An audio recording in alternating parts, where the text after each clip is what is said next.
It's still dim when you begin to stir, though you're not entirely sure what woke you.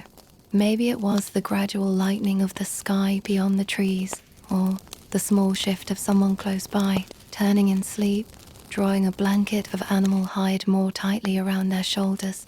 Your eyes are closed, but you can already feel that something has changed. There's no sound that marks a moment, no chime or signal, just the faint, natural sense that the long dark has started to give way to something else. You're lying on your side, knees bent slightly, shoulder resting against the curve of another body. Their breathing is soft, steady, maybe a sibling, maybe a cousin. The closeness is familiar. All around you, the low shapes of sleeping people are curled beneath thick layers, furs, woven mats, softened skins that still carry the scent of smoke and sweat and open air. Some faces are turned upward, others buried into blankets, into arms, into each other. No one is speaking, no one needs to. Somewhere near the center of camp, a faint ember glow pulses beneath charred logs. The fire was never fully put out, only banked, pushed down onto ash and carefully left to smolder, protected from the wind by a ring of stone and the weight of habit. The fire might have stayed burning, just barely, through the entire night. Someone probably checked it once or twice, in the deepest hours when the cold was strongest and the quiet was total. Someone always does. You may not know who. The first sounds of the morning aren't loud. A long breath, the gentle cough of someone who'd fallen asleep too close to the smoke, the rhythmic rustle of a foot shifting inside a wrap of dried grass and hide. There's the muffled creak of wood as someone sits up, slowly on a sleeping mat, laid across smoothed earth or packed bark. A whisper, or something like it, a voice low and indistinct, asking a question or greeting the day. You can't hear the words. You don't need to. The air is cold against the tip of your nose. You keep the rest of your face tucked down into the warm hollow beneath a shared covering, where the breath of several sleepers has created a small, humid cave of heat and scent. Wool, ash, skin, old smoke, and something animal, still faintly there in the softened fur. It's not unpleasant. It smells like safety, like familiarity. There is no clock to tell you how early it is, and even if there were, it wouldn't matter. The timing of your waking belongs to the sun and the warmth of bodies, the shift in air, the rise and fall of breath around you. There is no need to rush. The day will begin when it begins, and until then, you are allowed to remain in this in-between state, neither fully asleep nor truly awake, just resting in the comfort of proximity. You might feel the movement of someone rising, a careful lifting of a blanket, a body stepping softly around the others. Their weight brushes against your leg as they pass. They don't speak. No one does. Not yet. The first to rise are often quiet, moving slowly, reshaping the fire with practiced hands, coaxing a brighter glow from the coals. You can smell it now, faint but growing, a mix of warming stone, crisp air, and the dry snap of bark beginning to burn. You don't open your eyes yet. You let the smells and sounds shift around you. There is a rhythm to it, one that probably repeats day after day, season after season. Not identical, but familiar. The world doesn't arrive all at once. It emerges. Light touches the tops of the trees before it ever reaches the ground. A thin bird call, sharp, distant, breaks the quiet, and then is gone. You might imagine that. Long ago, this is how people woke each day, without urgency, without interruption. The end of sleep was not a thing to be forced or scheduled, but rather a slow process, shared and unspoken, guided by subtle changes that asked nothing from you. The warmth of the group was part of it, the nearness of others, all breathing and turning and waking together, formed a kind of shelter, more reliable than walls. The camp, if you could see it from above, would still look half asleep. Shapes bundled in dark coverings, a few seated figures near the fire. Perhaps one person standing at the edge watching the trees for movement or scenting the air for signs of the wind. They are not guards, exactly. Just early risers, just people who woke a little sooner, for reasons even they might not know. You think, maybe, that waking like this would feel less like a task and more like a return to warmth, to breath, to the slow lifting of a world out of stillness. You would be one among many, all waking differently, all waking the same, and so you stay where you are, eyes closed, letting the morning unfold without you for a little longer. There is no sound of a bell, no buzz, no voice calling you to your feet. There is only this, the presence of others, the warmth of shared sleep, the quiet promise that the day will begin gently in its own time. You're not in a hurry. Not yet. It's hard to say exactly when you feel the first signs of hunger. Not a sharp pang, not the kind that insists. Just a gentle awareness. Your belly lighter than it was the night before. Your mouth a little dry, the air carrying the faintest scent of something edible. There are no fixed times for eating, no bells or schedules. The day unfolds without structure, and hunger drifts in and out of it, not as a command but as a companion. Somewhere nearby, someone might be chewing. Slowly, you can hear it, muffled but steady, a soft rhythmic sound of teeth working through something fibrous. Maybe a root that was dug yesterday, cleaned and left by the fire overnight, its surface now leathery and cool. Or maybe a handful of dried meat, torn from a larger strip and softened in the mouth before swallowing. The chewing takes time. It always does. There are no plates, no portions, just food, shared or passed or held close. You eat when you need to, when something is offered, when you find it. The idea of meals doesn't exist, not in the way it will one day. Food is part of the rhythm of the day, scattered like light, appearing in moments. Some of it is left from the night before, a piece of roasted tuber tucked into a fold of bark, or a cracked shell still holding the remains of something soft and rich. You touch it carefully, judge it by smell and texture, not by a date stamped somewhere. It's probably still good. You taste it to find out. Plants are everywhere, but not all are useful, and fewer still are safe. You know this not because someone told you with words, but because you've seen it again and again. Older hands reaching, younger hands watching. A berry tasted, then spit out. A leaf rubbed between fingers, sniffed, discarded. The landscape is a kind of memory, and you carry pieces of it in your body, in the way your fingers recognize the smoothness of bark, or how your mouth expects a certain bitterness before the sweetness comes. Food isn't a single event. It's scattered across hours, across distances. Someone might find a patch of something edible and carry it back in a woven pouch, the smell of crushed leaves clinging to their hands.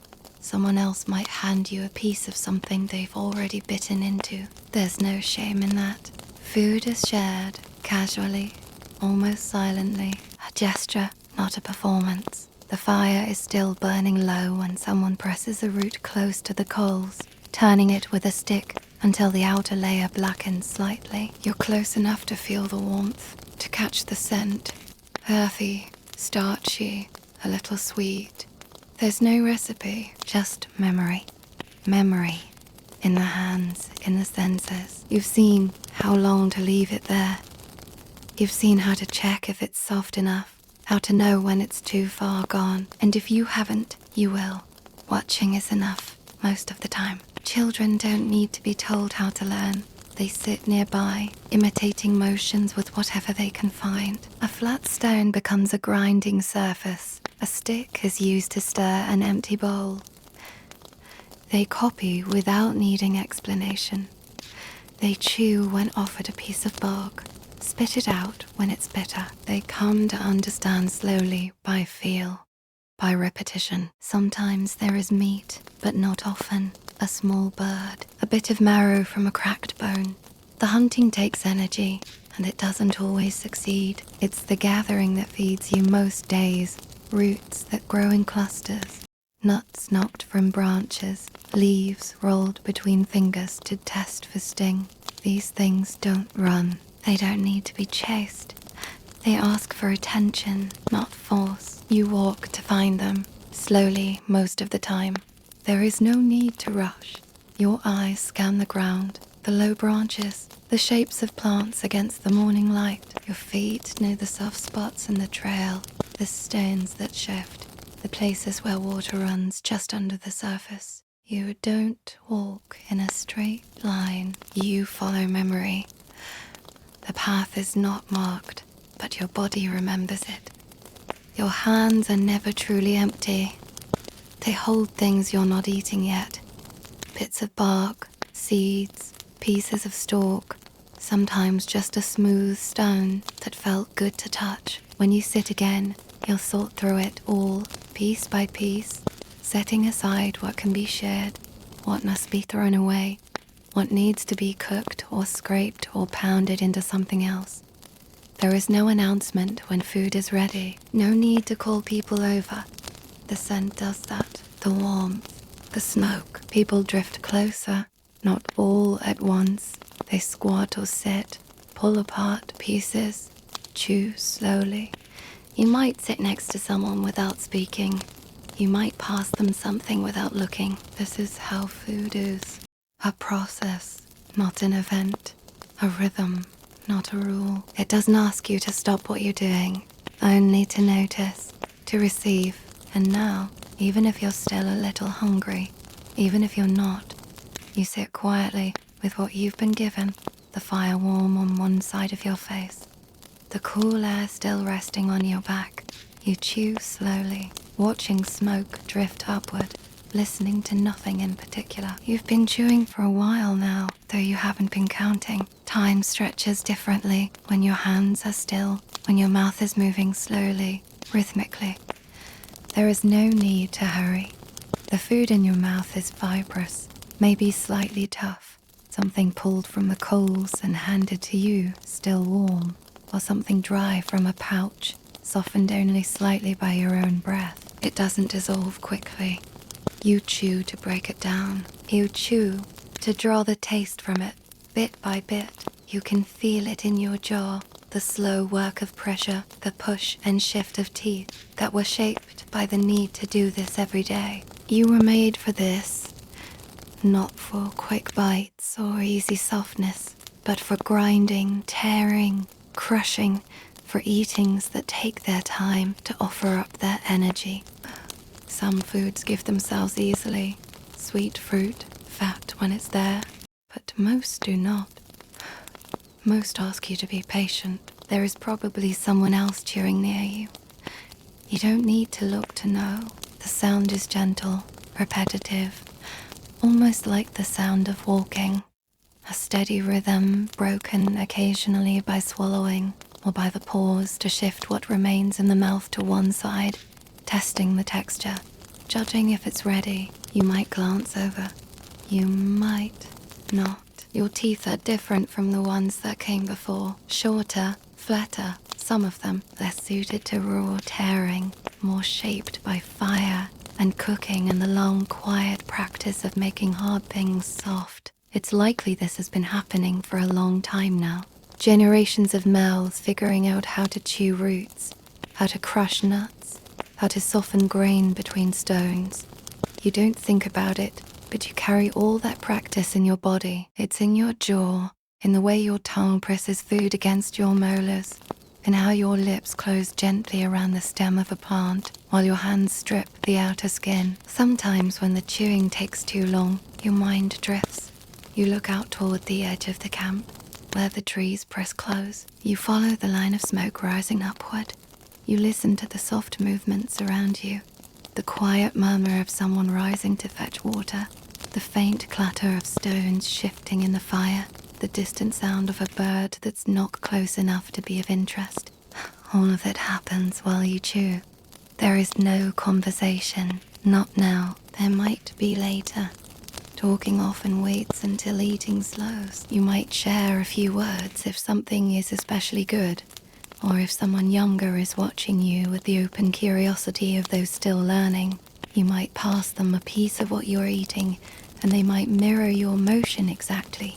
Biting, then chewing, then stopping, their brow furrowed as they decide whether they like it. You don't need to correct them. They'll figure it out. The warmth of the fire is low now. Mostly coals. It heats the earth beneath you. And when you shift your weight, you can feel the change in temperature, where the warmth ends and the chill of the ground begins. That contrast tells you things, not just about where to sit, but about how long the fire has been burning, how much wood is left, whether someone will need to rise and feed it soon. You keep chewing slowly, your jaw moving in steady rhythm. Some of the food gets stuck, bits between your teeth, small fragments pressed into the gums. You work them free with your tongue, slowly, absent-mindedly. It's something you've done 1,000 times. Everyone does. You've seen people use a sliver of bone, or the thin end of a twig, to pick out what won't come loose. You've seen older mouths, worn smooth by long years of grinding, pressing food with more gum than tooth. You wonder if your own teeth will last that long. Probably, if you're careful. If you're lucky, you chew not only to eat, but to make food safe, to ease its way into your body. There are no written rules, but you know not to swallow too quickly. You know what happens if something goes down wrong. There are quiet dangers in every mouthful. You respect them, as others have before you. You learn them in the slow way. By doing, no one tells you to finish. You do so when the food is gone, when you're full enough, or when it's time to move. The hunger will return later, and when it does, you'll chew again. The rhythm will start over, maybe with something soft, maybe with something hard enough to test your jaw. It doesn't matter. Your body knows how to do this. The fire crackles softly behind you, barely more than a whisper. A light breeze carries the scent of something cooking. Faint, familiar, not quite ready. Someone clears their throat. Someone else stretches, stands, walks slowly away toward the tree line. You remain where you are, mouth still, belly warmer than before. You don't need to speak. You don't need to do anything. The chewing is done for now. The food is ready when it smells right. Not when a number says so. Not when a timer sounds. Just when the smoke changes, or the color shifts, or the surface cracks in a certain way. You learn it by watching, by doing, by remembering how it looked the last time someone turned it too early, or left it too long. By how it feels in the hand, how it resists when pressed, how the heat spreads slowly from the center outward. You crouch near the fire, a flat stone warming under your feet. A shallow pit holds the coals, their glow steady and deep. The wood is mostly burned down now, leaving heat without flame. That's better for cooking. Flames lick too fast, too uneven. Coals are patient.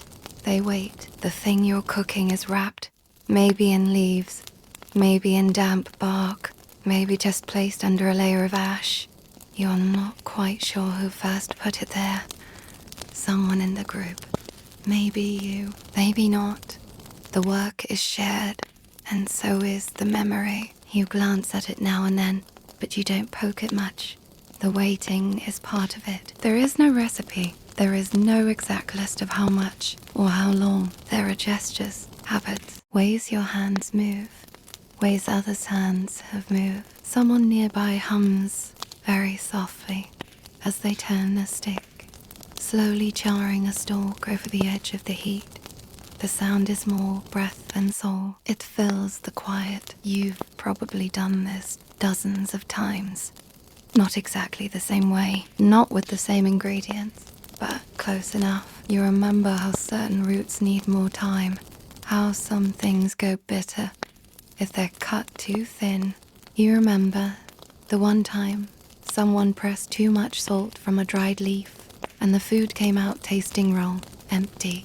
You remember in your body, children are nearby, but not underfoot. They hover close, squatting, watching. A few copy the motions with sticks, shaping imaginary meals in shallow dirt bowls, or pretending to stir coals that are long cooled. You don't speak to correct them. They're not trying to get it right. Not yet. They're just learning how it feels. How close is too close to the fire. How slowly you have to turn something if you don't want it to burn. Sometimes someone adds a handful of leaves, or throws in a bit of ash, or cracks open a bone and presses the marrow near the heat. There's no plan, no rule, just a slow unfolding of actions, each one shaped by the thing that came before it. It works. Most of the time, you might have tasted something like this before. Not the exact flavor, but the shape of it. You might remember how your mouth watered when the smell reached you. You might remember biting into something still steaming, your fingers covered in the taste, the smoke, the warmth. You might remember how good it felt to feed someone else the first bite, to watch their face shift as they chewed. The fire doesn't rush, neither do you. A bit of heat escapes and you move a stone to hold it in. A breeze picks up and someone shelters the coals with their body, just slightly. A practiced tilt of the back and shoulder. There are mistakes sometimes. Burnt pieces, undercooked spots, food dropped in the ash or forgotten on a rock. It doesn't ruin anything. You add around it. You adjust. You learn. There's always something else cooking nearby. Your hands smell like smoke and food. You wipe them on your legs without thinking. The scent lingers. Fat, ash, warm bark, something green and bitter. It's not unpleasant. It reminds you of the last place you cooked. Oh, the last time someone handed you a bite without speaking. There's no separation between cooking and not cooking. It happens alongside everything else. While someone mends a strap, while someone chews a root, while someone walks back slowly with water, you tend to the food the way you tend to the fire. Not constantly, but consistently. Not with urgency, but with attention. You don't think of it as a skill or a task. It's just what you do, what you've seen done, what will be done again. You know how to recognize the smell when something is ready. You know when to poke it with a stick, when to press it with your fingers, when to let it rest. You don't measure, you don't need to. Now the scent deepens. Something sweet has started to seep out, hitting the coals with a soft hiss. Someone notices. They shift a bit closer, not to take over, just to be near. You lean forward, reach with the stick, and gently turn what's cooking. A bit of steam rises. You don't flinch. You might taste it soon, not because it's time, but because it seems ready. Because you're hungry, because the smell is right and the light is changing and the day is slowly moving on. But not yet. You don't remember when it started, whether someone called others over, or whether they simply came, drawn by the scent, by the warmth of the fire, by the way your body shifted as you leaned forward, peeled something back, and tasted. You didn't say anything. You didn't need to. The smell had already spoken. You passed the first piece without looking. A hand reaches out, small perhaps or weathered, and you place the food into it without words. It's still hot, softened by cooking, dark on the edges where it touched the coals. The fingers that take it are stained from work, from dirt, from bark, from time. You feel them brush yours, just briefly. A quiet thank you that doesn't need to be said. No one rushes. The fire is low, and the circle around it is loose, casual, unfinished. Some sit close, others stay just far enough away to eat without crowding. They lean forward only to reach, only to add another stick to the coals, only to hand something over. A nod replaces a sentence. A gesture replaces a question. You all understand what's being offered. There are no plates. The food is passed hand to hand, palm to palm, torn, gently pressed open, shared in pieces. You don't wait for your turn, not exactly. You watch. You notice when someone hasn't eaten yet. You give what you have. If their hands are empty, they might do the same for you. You eat slowly. Chewing is quiet, almost rhythmic again, but different now. Softer, more mindful. The food is still warm. The fire has soaked into it. The inside is tender, and the outside holds a thin layer of smoke, of ash, of memory. You let it rest on your tongue for a moment before breaking it down. There is no talking, or very little. A few words, a name, a direction. Maybe a soft laugh when a younger one tries something new and makes a face they think no one has seen. But the eating itself is calm. The sharing is not a ceremony. It just happens, as it always does. You think about how long this has been practiced. How many hands, how many fires, how many mouths have learned to move this way. Not in the same place, not with the same foods, but with the same rhythm, the same quiet knowing. You wonder if the others are thinking the same thing. Probably not, but it doesn't matter. The act is enough. One piece is left for later, tucked into the ash to stay warm. One piece is saved for someone not here yet, still walking, or still asleep. No one says it, but everyone understands. The food isn't finished until everyone has had enough. And even then, a little is always held back, just in case. A child leans into you, their shoulder pressing softly against your arm. They don't say anything. You offer them the bit you are holding. They take it without question, without thanks. That's not what this is about. They chew slowly, the way they've seen you do, the way they're still learning to do. You don't correct them. The smoke curls gently upward. The wind carries it toward the trees. You can't smell it as much now, not because it's gone, but because it's blended into everything else. Your skin, your breath, your clothes. The scent of food is part of you now, and will be for the rest of the day. You wipe your fingers on your thigh, leave a faint mark.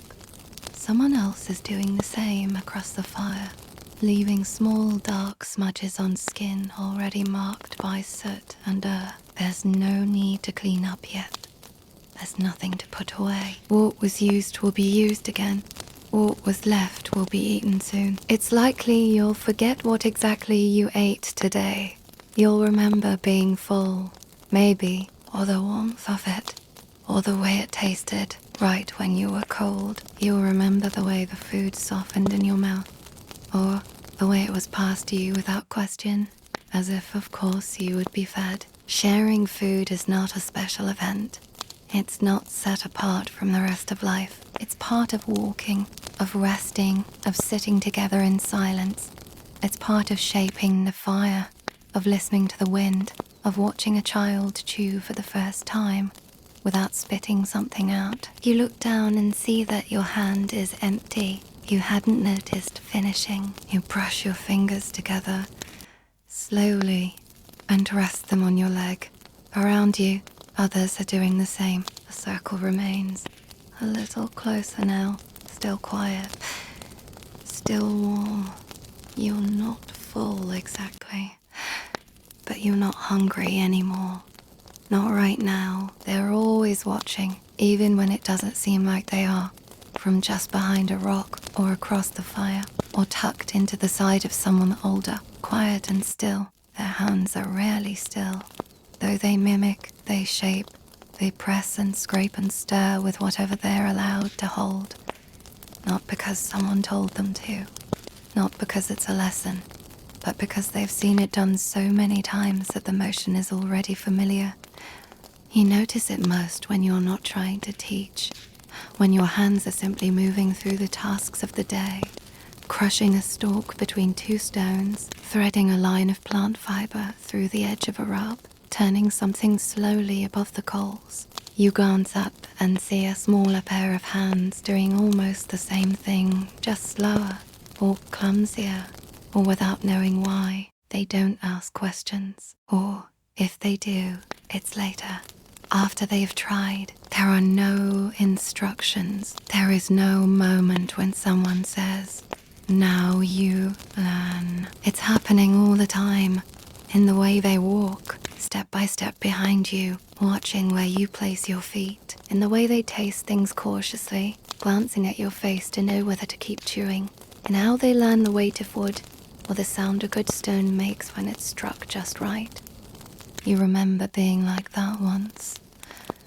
Not clearly, but the memory sits somewhere deep in the body, in the ease with which your fingers move now, in the way you reach for certain tools, without needing to think, in how you can tell when someone's doing something for the first time. You don't laugh when they get it wrong. You just watch them, the way someone must have once watched you. There's a rhythm to learning that doesn't belong to lessons. It moves slower. Sometimes days pass before a child tries something they've seen 10 times already. Sometimes they surprise you by doing something they've only ever watched. You don't always know what they've understood until their hands begin to shape it for themselves.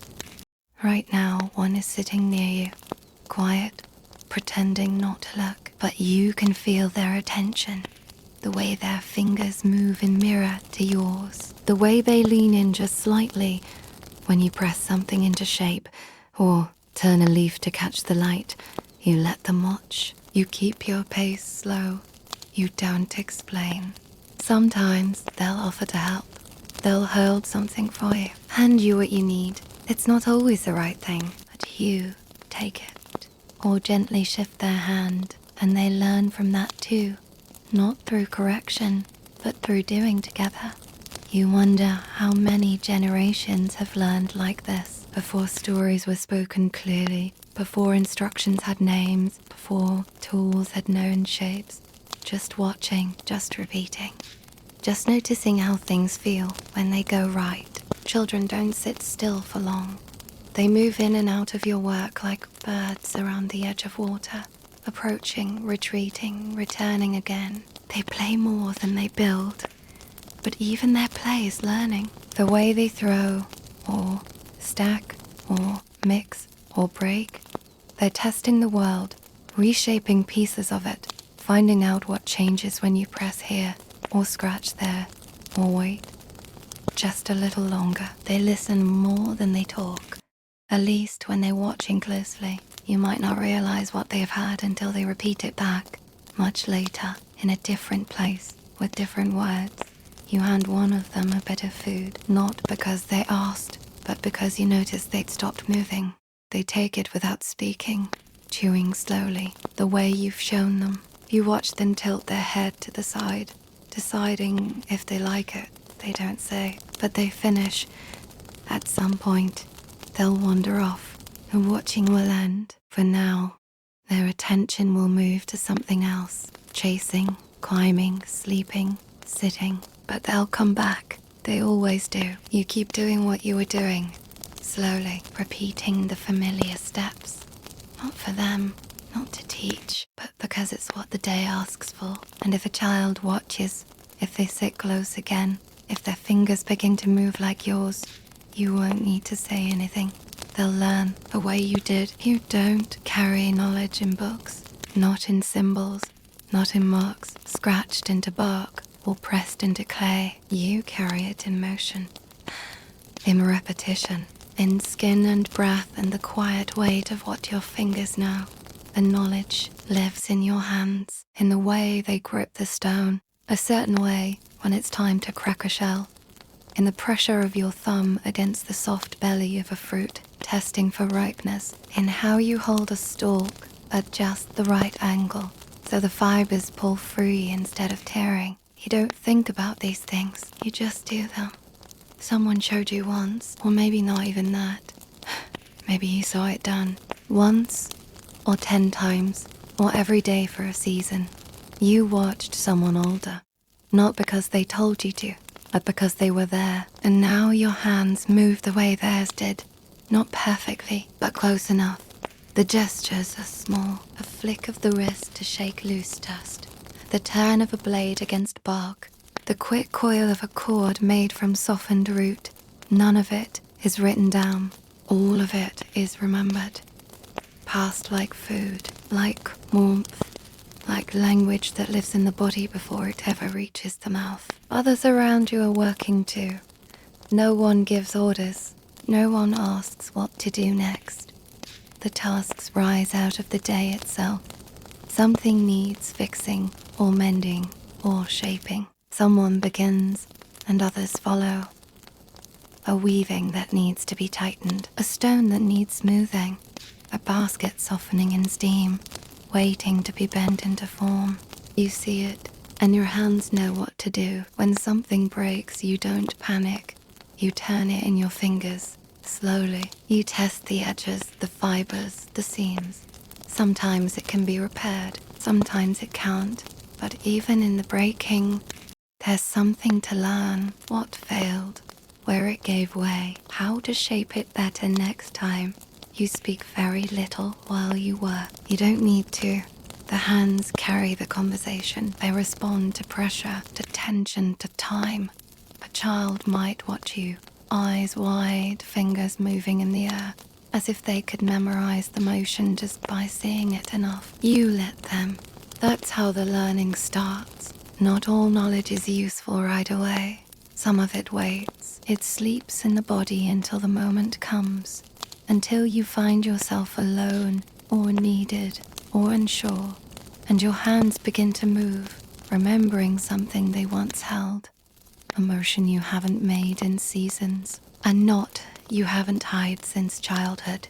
There are things you can do that you don't have words for, the exact way you split a branch without splintering it, a feel of stone that's been shaped just enough and not too much, the heat of fire that's ready to cook but not yet burn.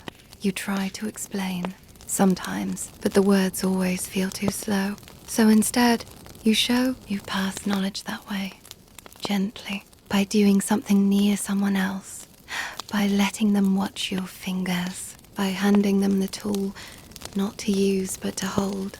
The shape of it teaches them, the weight, the balance. Your own hands are marked by this learning, a scar where the blade slipped, a callus that never quite softens, a line of discoloration from something ground too many times in too much cold. These aren't signs of damage, they're memory. They're the quiet map of every task you've done, often enough to leave a trace. Some nights, long after the fire has dimmed, you find your fingers moving without thought, braiding, rubbing, tapping patterns into the earth. It's not restlessness, it's remembering, the body recalling itself, the way a hand might fold in sleep around something it once held. You don't need to know everything. You don't need to hold every skill. There are others close by whose hands know different things. The knowledge moves between you, passed in silence, in shared work, in watching and being watched. No one owns it. No one keeps it. It just continues through hands like yours. It's easy to think the hunt is what matters most. The stories, when they're told, often center there, on the chase, the strike, the moment of return. But the quiet work of gathering fills more of the day, more of the stomach, more of the space between urgencies.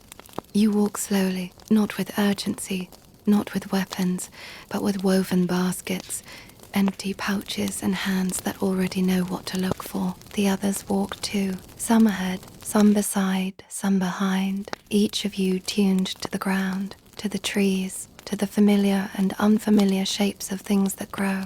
You bend more often than you run. You pause more than you shout. Your eyes scan for color, for texture, for something just slightly out of place. A glint of green, a cluster of stems, the familiar split in a leaf's edge that tells you this might be the right one. Some of what you find, you'll leave. Not ripe, not ready, not safe.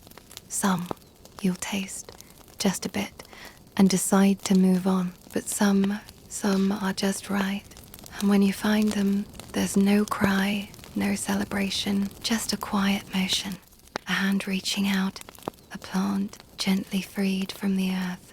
You rarely gather alone. Others are near, sometimes visible, sometimes just audible. The soft rustle of movement, the brush of cloth against bark, the low hum of a voice speaking not to be heard, but just to fill the air.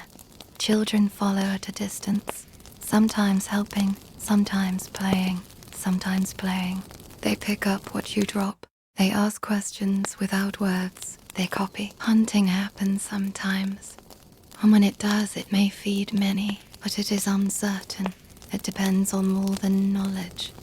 It depends on chance, on weather, on movement you cannot predict. Gathering is slower, but steadier. It requires memory, attention, patience. You know where the plants grow, season after season. You know where the soil stays moist even after days without rain. You know which roots grow in clusters, which seeds fall close to the parent, which flowers open only for a short time before fading back into stalk and dust. There is no waste. What is not taken is left intact. What is gathered is used, slowly shared. Sometimes you carry more than you expected, sometimes less, but always something, always enough to matter. The gathering is not separate from the walking, it is part of it. Each footstep is a chance to notice. You feel the land not as background, but as source, something alive, something offering, though never promising. Your hands stay busy, but not hurried. One basket begins to fill, another stays empty, waiting for something rarer, something not yet found. You tuck soft leaves between layers, cushioning the more fragile parts. You hold stems carefully so they don't bruise. You know how quickly things change once they're pulled from the ground. Sometimes you speak with someone nearby, soft words about what you have seen, what you've gathered, what you hope to find. But mostly, the walking and the searching are quiet. The knowledge lives in movement, in the shared noticing, in the trust that someone else will find what you missed. The stories of hunting are louder, but the stories of gathering are deeper. They live in the names of plants, in the changes from season to season, in the places where someone once found something that saved a hungry day. You carry those stories, even if you don't speak them. You carry them in your footsteps, your fingers, your choices. You don't mark the hours. You mark the weight of the basket, the feeling in your back, the length of the shadow as it begins to stretch. You gather until the light shifts, or the breeze cools, or someone further off calls that it's time to turn back. When you return, it's quiet. There is no celebration, just the sorting, the sharing, the soft clink of seeds poured into a bowl, the smell of herbs bruised by the walk. The hunt might bring pride, but this brings continuation. You sit near the fire again, your basket between your knees, your fingers moving slowly through what you've found. There is time now to look closer, to clean, to taste again. A piece is past, a nod, a motion. The day has been filled not with waiting, but with noticing, not with chasing, but with returning. Pause here. You are walking again, not with urgency, not with a goal that must be reached, but because the land invites walking, because something needs to be found, or returned to, or simply seen again. The pace is slow. It has to be. The path, if there is one, is uneven. It shifts with season and weather and time.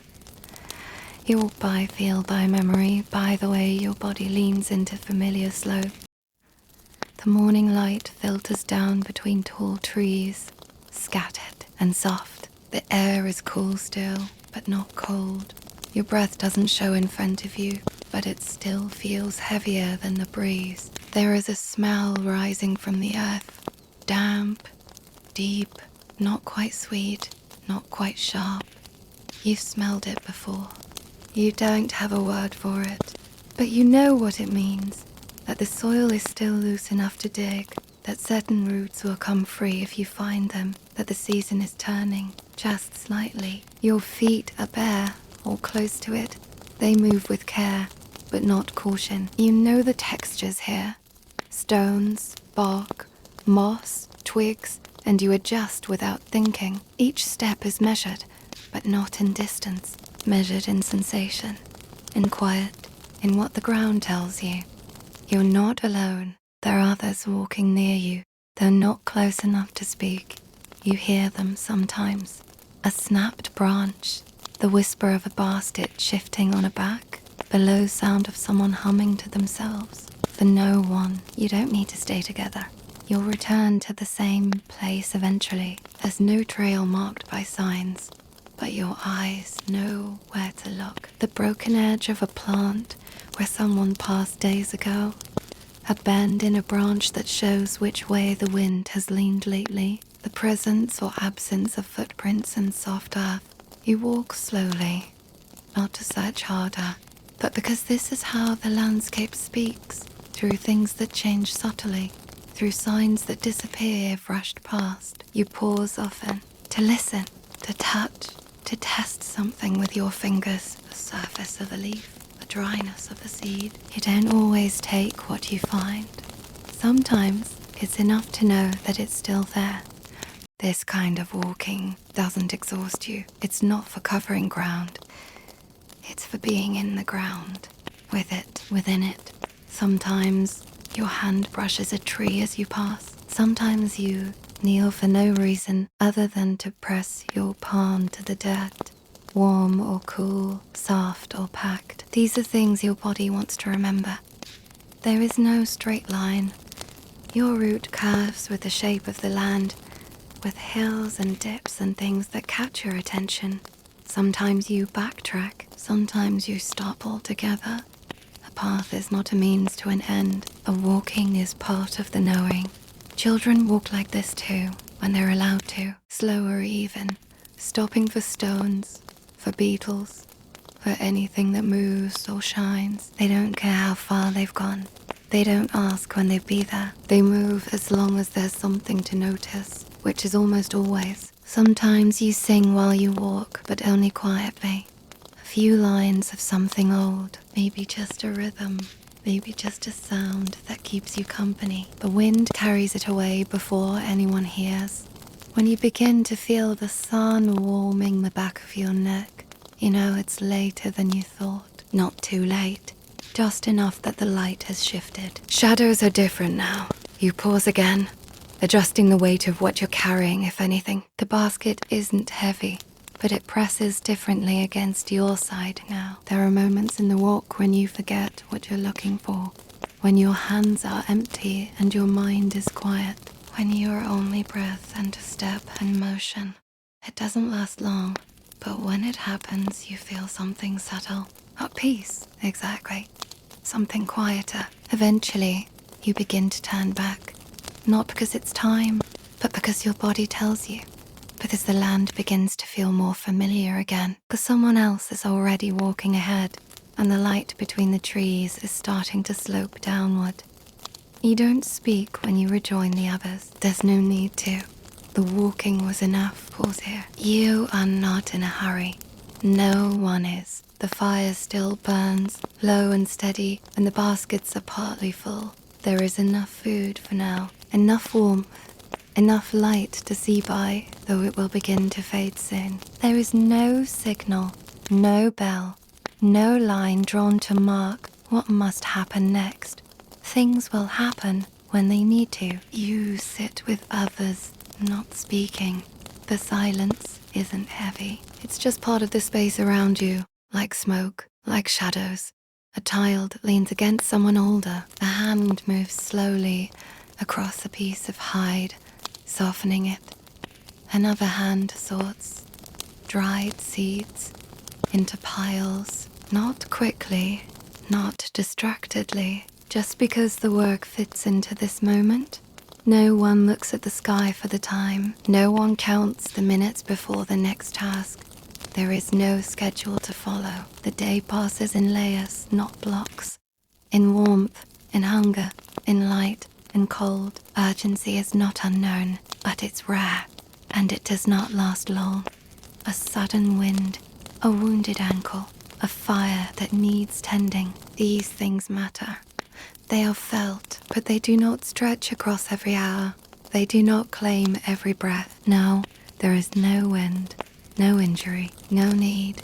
You listen to the sounds of movement around you, bare feet on packed earth, the soft scrape of a tool being set down, the breath of someone dozing lightly beside the fire. There is always something happening, but never everything at once.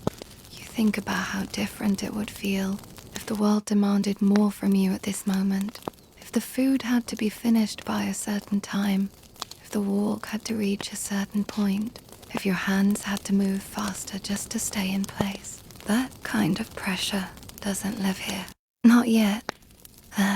Maybe not ever. The trees sway slightly. You hear it more than see it. The creak of branches, the soft shiver of leaves moving against one another. A kind of rhythm, unmeasured. A kind of music that doesn't repeat. You lie back slowly, letting your shoulders sink into the ground. It's cool, but not cold. Someone nearby shifts to make space, and you don't speak, but your arms brush for a moment as you settle. That small contact is enough. It reminds you that you're not alone. Above you, the sky is open, pale blue giving way to something softer, darker. A single bird crosses it, not quickly, not high.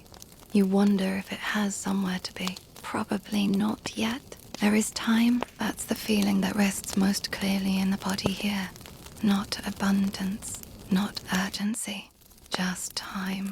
Time to finish chewing. Time to notice a sound and wait to see if it comes again. Time to watch a small insect trace the seam of a log. Someone begins to hum.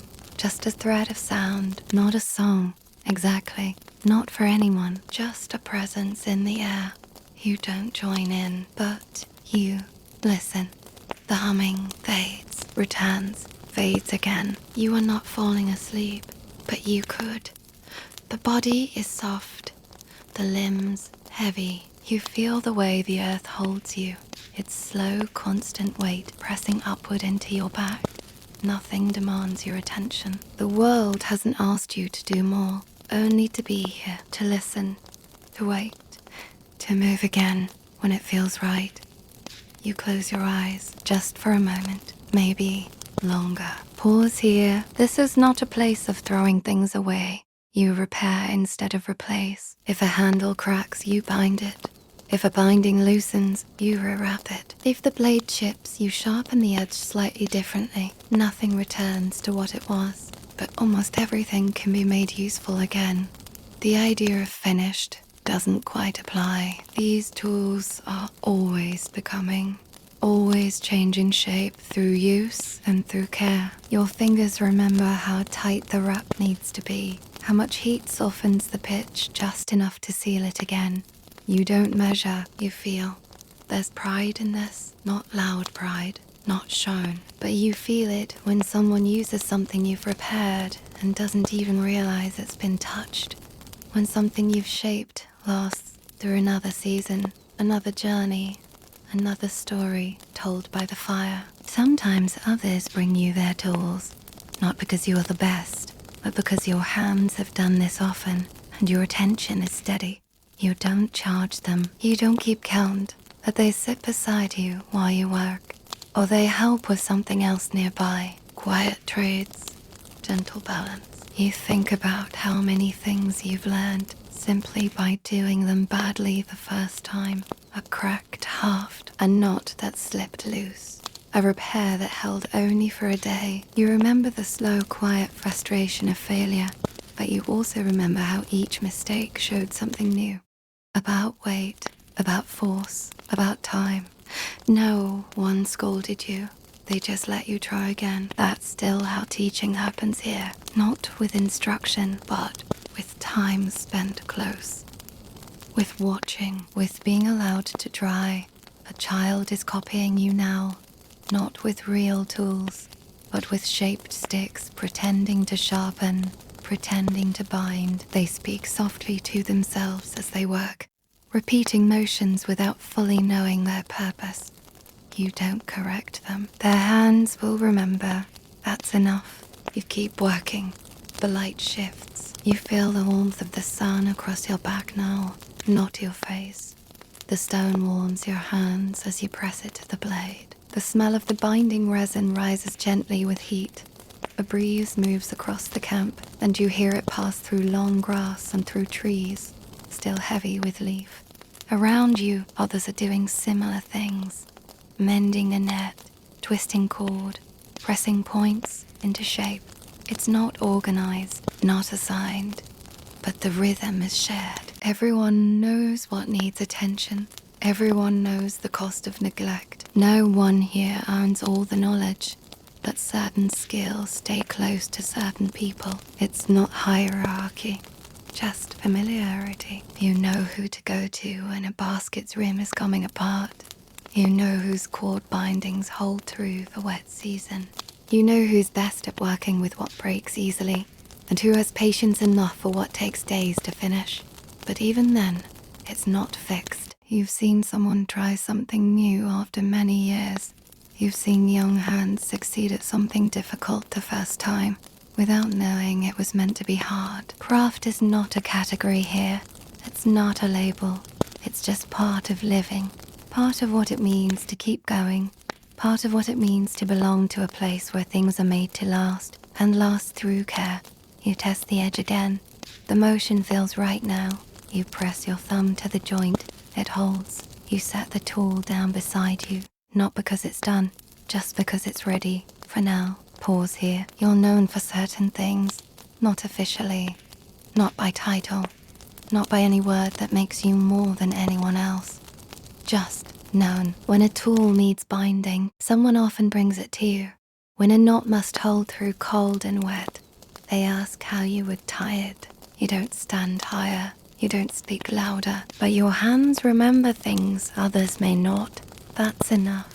Specialization here isn't a job. It isn't chosen the way a path might be chosen in a world of plans and promises. It happens slowly, through repetition, through interest, through patience. Some are drawn to the shaping of stone, others to weaving, others to knowing what plants can be used for what aches. You might not remember when your own work began to be trusted. Probably not a single moment. Just someone asking your help, and then asking again. Just something you made being used without hesitation. That kind of knowledge gathers like water in low ground. Not fast, but steadily, and without noise. Still, no one works alone. You've watched others do what you do differently, and you've learnt from that. You've handed your work to someone else when your own hands were tired, and you've accepted help without needing to explain. There's no pride to defend here, only the shared hope that what's made will last. A child sits nearby now, watching someone work with bone. They don't speak, but their eyes follow every motion. The adult doesn't stop to teach, doesn't slow their hands or explain. That's not how the learning happens. It happens through time, through presence, through imitation before understanding. You remember watching someone like that long ago, not because you wanted to take their place, but because their hands moved in a way that felt right. And slowly, your own hands began to do the same. No one controls what others learn. No one assigns the work. There is no ladder to climb. You do what you're good at, what you're drawn to, what others have come to expect from you. But if you stop one day or try something else, the group shifts quietly around you. There is room for that. Even those who are known for one thing still know how to do many others. You've gathered food, you've carried children, you've wrapped wounds, you've walked for days, and so have they. Specialization here isn't separation. It's just the soft weight of familiarity, shared with the group, passed without possession. You hear someone call your name softly, not a command, not a demand, just a quiet question. Whether you have time, whether your hands are free, whether you'll take a look at something that's come loose. You nod, not right away, but soon. And when you do go and sit beside them and take the thing in your hands, they'll watch you closely, not to check, but to learn. Because maybe next time they'll be the one to fix it. Maybe not, but the knowledge will have moved forward again, a little further, without ceremony. Pause here. No one lines up here. No one waits for a signal before beginning. No one stands at the front of a space to speak, while others listen quietly, still and stiller. Learning does not arrive in lessons. It arrives in time. You were taught, though no one might have called it that. You watched, you copied, you tried. That was enough. That is still enough. Right now, a child is near you. They are not asking questions, not loudly, though they might whisper something under their breath, shaping the words as they shape the thing in their hands. They sit in a way that lets them see what you're doing, not too close. Close enough. You can feel the weight of their attention. The teaching begins long before the doing is correct. That is understood. They try with sticks, with scraps, with dull stones, with fibers that break too easily. They frown, they press harder, they look at your hands, then at their own. No one tells them to stop. No one tells them to start. You remember what it felt like, fumbling, unsure, watching someone else's hands move smoothly, and not knowing how long it would take to move like that. You remember the first time something you made didn't fall apart. You probably didn't celebrate, but you felt it. A small shift, a kind of knowing settling in the body. The landscape itself teaches too, the way a tree bends, the feel of soil beneath bare feet, the birds that grow quiet when something larger is near. These are lessons you can't speak, but they are learned and carried. Some knowledge is shown on purpose, a demonstration, a story, a task done slowly, just once, for someone watching. You might do that now and then. Not because you are asked to teach, but because someone is ready to see. You don't give praise in words, but you hand back the tool the child has shaped. You eat the food they helped prepare. You wear the cord they twisted into place. These things say, I trust what you've done. And that is enough. There is no age where it begins, no age where it ends. The young ones learn early, and the older ones are still learning. You've seen a grandmother pick up a new method by watching a cousin 20 years younger. No one laughs. No one claims the knowledge is theirs alone when something goes wrong. When a tool breaks or food spoils or a binding comes loose, the teaching continues quietly.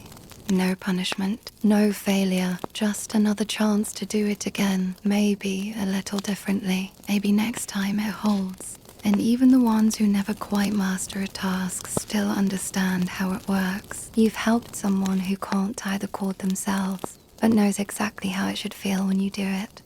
That is knowing too. You shift your position now, and the child beside you shifts too. You glance, not with correction, just with awareness. Their fingers are fumbling with the binding of a small tool. Perhaps real, perhaps not. You don't say a word, but you keep working slowly, letting them follow. Some kinds of knowing take days, some take seasons, some take years. You've accepted that. Everyone has. This is teaching. Without walls, without rows, without waiting. Pause here. They are always practicing. You see it in the small moments, the quiet mimicry, the way they carry themselves when they think no one is watching. A child sits near the fire and holds a stick like a tool. They wrap bark around it, tie string made from grass. It won't last, and it doesn't need to. It isn't for use. It's for learning what it feels like to make something with your own hands. They walk behind the older ones with baskets slung over their backs. Not full, not heavy, but just enough to feel the weight. They repeat phrases they've heard half understood, like charms or instructions. Not quite correct, but close enough to remember. Their eyes scan the ground for plants, even if they aren't sure what they're looking for. It doesn't matter. They're practicing how to look. You remember doing the same. Everyone does. Long before you were ready to help, you were pretending. Carrying smaller versions of the tools, making mistakes that didn't matter, getting praised not with words, but with inclusion. A seat near the fire, a turn holding something that mattered, a bit of meat handed over without hesitation. You watch one now, crouched beside an adult who is repairing something. Leather, maybe, or woven grass. The child has their own pile of scraps. Their hands move slowly, imitating the adult's rhythm. They are quiet.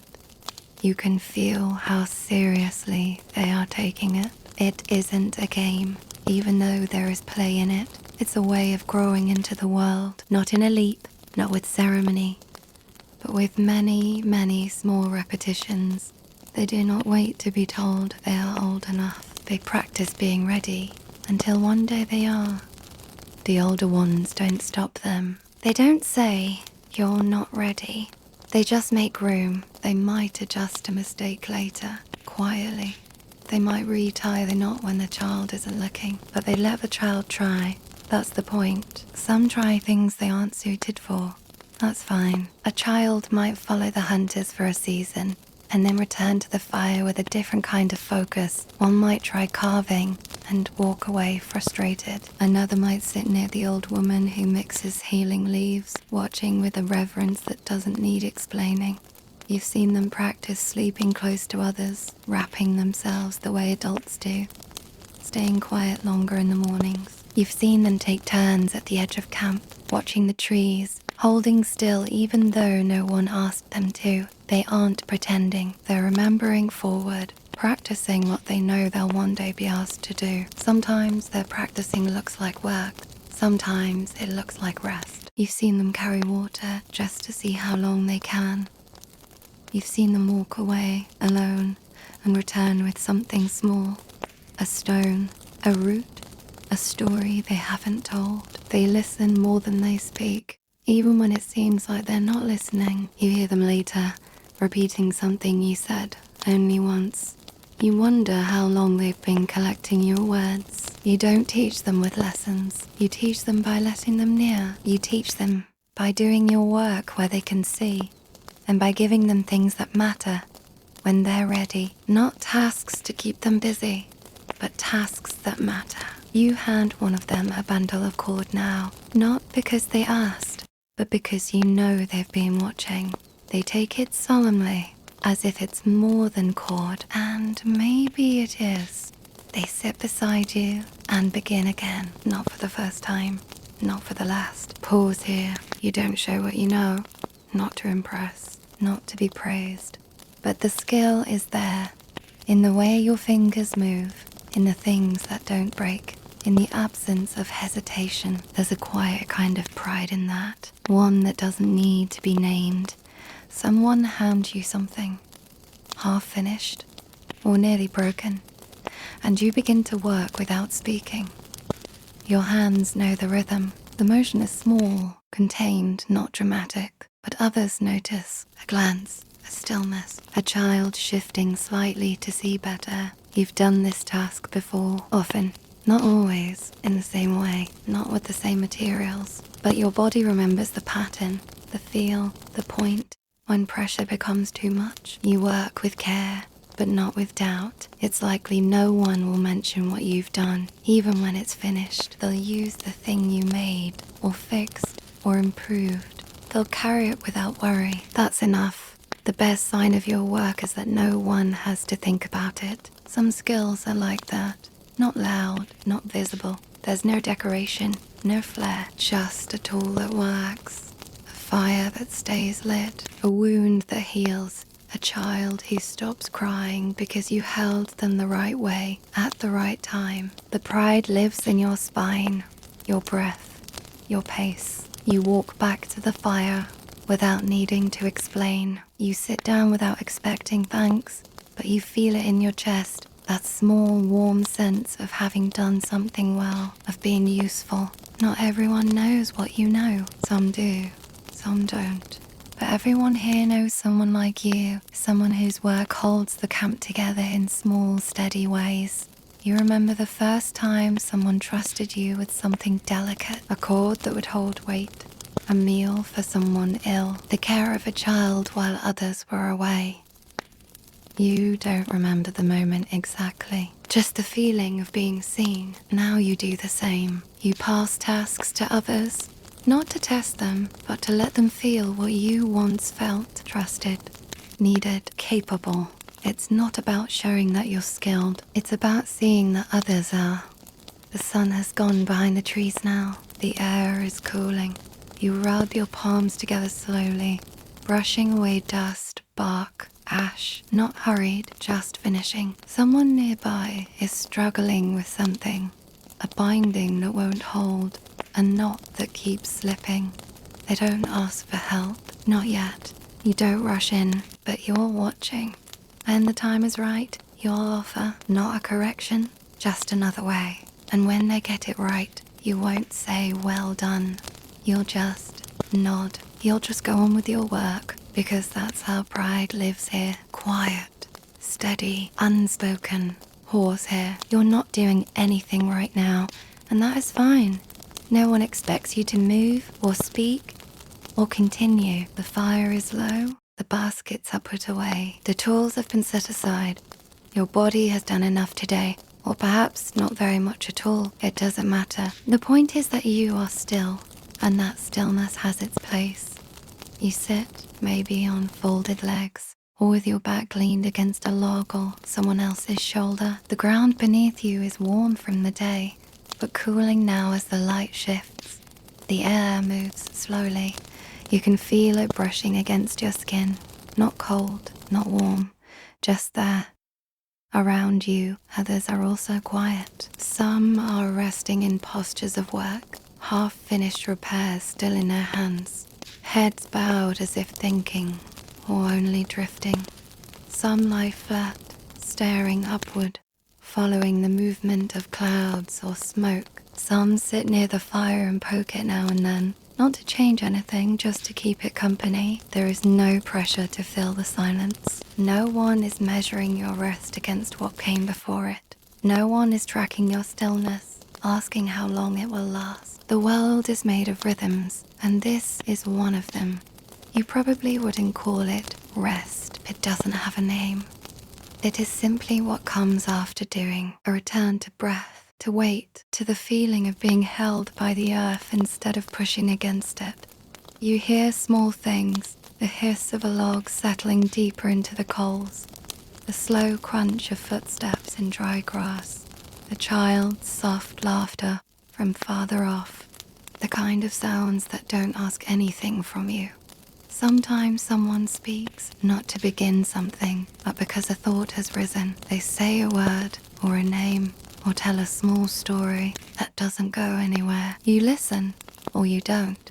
The story is shared the way warmth is shared, offered but not insisted on. You might say something back, or you might nod, or make a sound that isn't quite a word. It's enough. These aren't conversations with a goal. They're just the way people settle together, talking without agenda, letting the air move between them. Gossip sometimes begins like that, not sharp, not cruel, just curiosity, quiet judgments, the soft stitching of a story across many voices.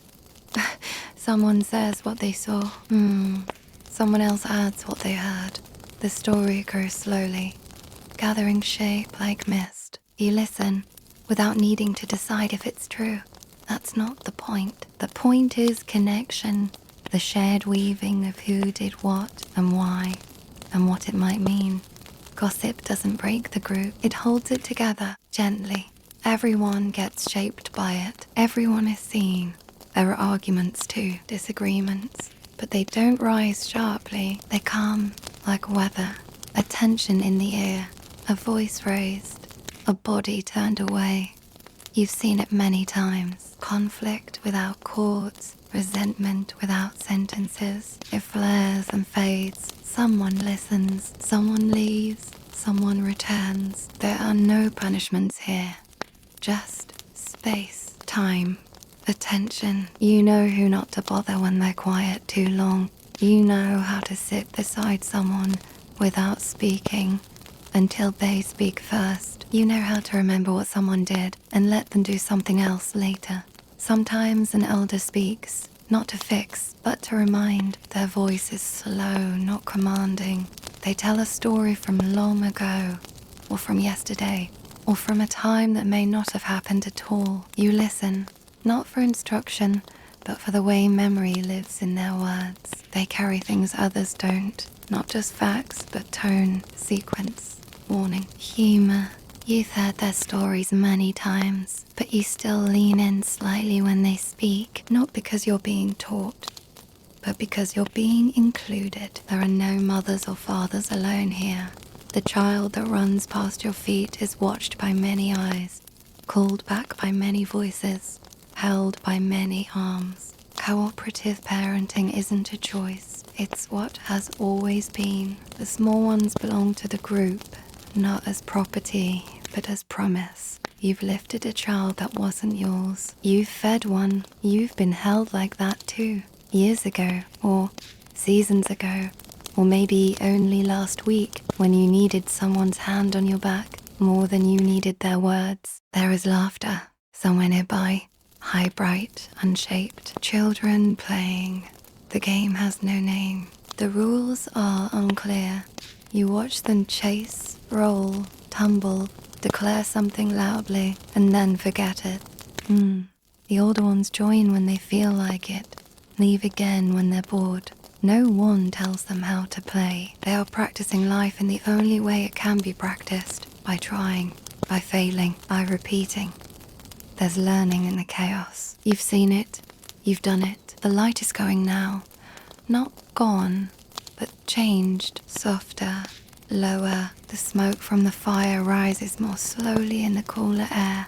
The laughter is quieter. The bodies around you settle. No one says what time it is. Time doesn't belong to anyone here. It moves through you, not over you. You don't track it. You feel it. You shift your weight slightly. The small ache in your knee, the coolness along your back, the comfort of your own stillness. You are not doing anything, and that, too, is part of survival. Pause here. Sitting with nothing to do, you're sitting. Not waiting, not recovering, just sitting. There's nothing in your hands right now, and nothing pulling your attention forward. The day is moving, but you are not, and that's fine. Your back leans against something solid. Maybe a log, or the shoulder of someone close, or the trunk of a tree that's been here longer than you have. The ground beneath you is warm in places and cool in others. You feel the texture through whatever layer you're sitting on. Dust, crushed grass, a woven mat softened by use. You shift slightly, not to adjust anything, just because the body likes to move now and then, even when still. There is no task to complete. No reason to get up. You've done enough, or maybe today was never meant for doing. You can't remember what was finished, and you're not trying to. This part, the not doing, matters too. All around you, others are sitting as well, scattered shapes in the shade near the fire by the path. Some talk, some are asleep, some just watch the trees. No one asks what they're doing. No one assumes they should be doing more. You breathe in slowly through your nose. The air smells faintly of ash, of wood still smoldering from last night's fire. There's something green on the wind too. Nearby plants rubbed by passing feet. The crushed stem of something edible, or just the damp scent of shaded soil. You breathe out slower. A soft sound draws your attention. Someone near you is humming. Not a song you recognize, and maybe not a song at all, just a pattern of sound, half-formed, repeating now and then. It doesn't ask you to join in. It's not meant to entertain, it's just something to rest your ears against. The children are quieter now. You can still hear them, somewhere past the edge of the clearing, talking in fragments, making up games with the usual mix of logic and contradiction. Their play rises and falls like birdsong. Brief bursts, long silences, a sudden call, then nothing. You don't turn your heart. No one here thinks you're wasting time. The idea wouldn't make sense. Time isn't owned. It isn't lost. It isn't saved. It just moves, and sometimes it moves with you. Sometimes around you. Sometimes without you entirely. Someone gets up nearby. Their footfalls are soft, unhurried. They stretch their arms, yawn, brush dust from the backs of their legs. You don't follow. You don't speak. They know you saw them, and that's enough. You might fall asleep. Not deeply. Just for a little while. Your body knows how to rest without planning it. The breeze cools the sweat along your neck. The earth beneath you holds your weight without asking anything in return. You hear someone say your name, not urgently, just a greeting, maybe, or a question that can wait. You hum in response, low and steady. They don't speak again. It's likely that your body is healing in this moment, even if you don't feel unwell. Muscles softening, breath deepening, something small aligning inside you, slowly, invisibly. Rest is not an interruption. It is part of the pattern. There are tools nearby, but no one touches them. They'll be picked up again later. There will be digging, mending, sorting, walking. But not now. The sun is high, and everything is still a little slow from the heat. Even the birds seem quieter. You close your eyes just for a moment. You don't need to keep them open to know where you are. The place holds you. The sounds continue. The warmth shifts slightly on your skin. You are sitting with nothing to do. And that, for now, is everything. Pause here. You're speaking or listening or somewhere between the two. The words don't carry weight. They aren't instructions or warnings or plans. They are just moving between you and someone else. Like a breeze, like smoke, like the gentle drift of a shadow across your lap. You're sitting close to someone. Maybe someone you've known all your life. Or maybe someone whose name still feels new on your tongue. It doesn't matter. You speak the way people have always spoken when the pressure is low and the fire is warm and there's nothing that needs doing. The conversation begins without beginning. Someone mentions something they saw or something they heard or something that happened once that doesn't need to be believed. You add a word, a sound, a question that isn't really a question. There's no arc to this, no point to reach. The words just follow each other, like water following ground. You lean back or forward. You trace a pattern in the dirt as you speak. The fire is still burning, but low now. You can hear it settling into coals, soft and steady. Somewhere behind you, someone coughs, someone laughs. Someone says something that isn't meant for you. The person you're speaking with pauses often. You both do. Not awkward pauses. Just space to breathe, to think, to let the words arrive in their own time. You don't fill the silence with noise. You let it be what it is. You talk about small things. Where someone went, what the clouds look like tonight, whether the birds sounded different this morning, a story from when you were younger, or a version of it that doesn't need to be new. You've both heard it before, maybe. Many times. Still, it's worth telling again. Sometimes you don't say anything at all for a while. You just sit together. The closeness does most of the speaking. A shared meal, a shift in posture, a glance toward a noise in the brush. If someone joins you, they listen first. That's the way it works. The rhythm is already moving, and they wait for a gap. Then they add something. Not to redirect, just to join. No one leads. The shape of the talk is made by everyone in it. You've had conversations like this before, by firelight, by water, under trees, in long grass, in the quiet after food.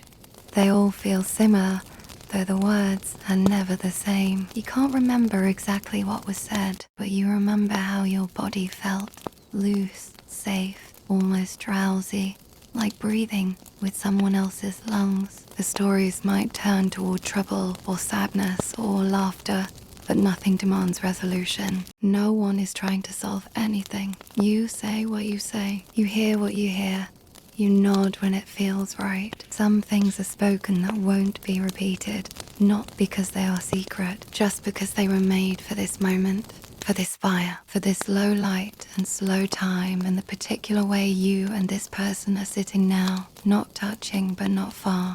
This is what talk is for, not only for warning or trade or choosing what to do next, but for remembering who you are with, for making shape out of time. You hear the crack of a branch, Soft footsteps returning to camp, someone else coming closer. The talk may pause, or it may keep going.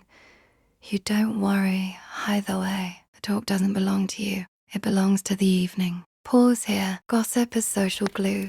You hear it drifting in like smoke. Words passed between two voices, then three. They speak softly, but not so softly they can't be overheard. That's part of it. Gossip isn't hidden. It moves in the open, through half smiles and pauses, through phrases that end just short of certainty.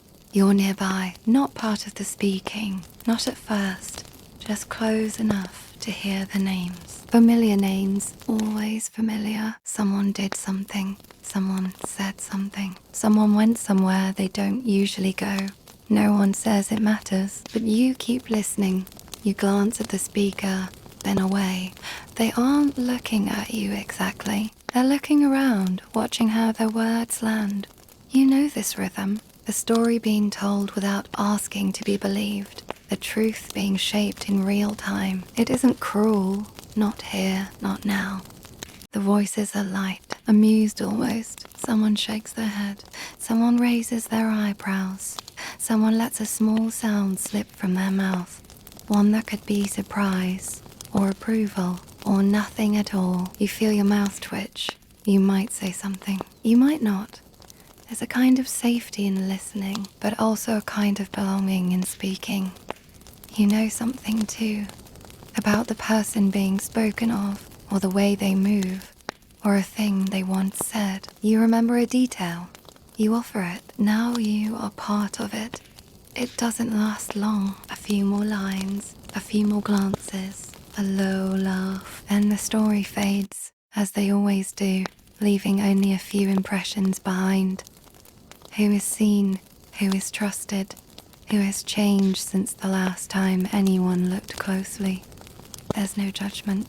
Not really. Just remembering. Just placing someone back into the web of the group where everyone is always shifting, growing, failing, surprising, returning. Gossip holds that web together.